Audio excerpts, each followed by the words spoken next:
За 4-ыг 12-оор үржүүлвэл хэдэн оронтой тоо гарах вэ гэж. За тэгэхээр 4-ыг гэх мэтлэн өөрөөр нь ингээд 14-удаа 12-удаа үржүүлнэ гэж байна. За тэгэх юм бол энэ нэг бол ингээд өччих. Баахан 2-тууд авчиж. За тэгэх юм бол 4 маань 2-ыг үржүүл шүү дээ. Тэгэхээр нийтдээ бол 1 4 маань 2 ширхэг 2-т бол задрахаар энд бол нийтдээ 24 ширхэг бол 2-тын үржүүр байгаа гэсэн. За тэгэхээр 24 ширхэг 2-тын үржүүрийг үржүүлэхдээ за 10 орон салгачээ. За тэгэхээр өөрөөр хэлбэл зэрэг хэлбэрээр үржүүлвэл ийм байдалтай авчиж гэсэн үг шүү дээ. За тэгээд 2-ын 10 зэргийг бол бид нар мэднэ.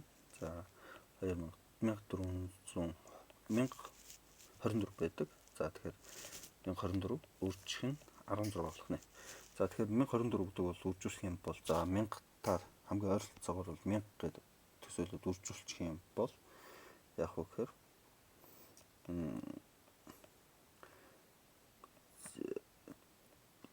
иймэрхүү байдалтай тоо. Энээс бол жоох их үйл хэлэг их тоо бол гарна гэсэн. Өөрөөр хэлбэл энэ бол 1000-1000-аар сэтгэжлээ тийм 1000-1000-аар сэтгэж үржүүлчих гэсэн. Тэгэхээр эндээс бол яах вэ гэхээр 8 оронтой тоо үүсэх нэ.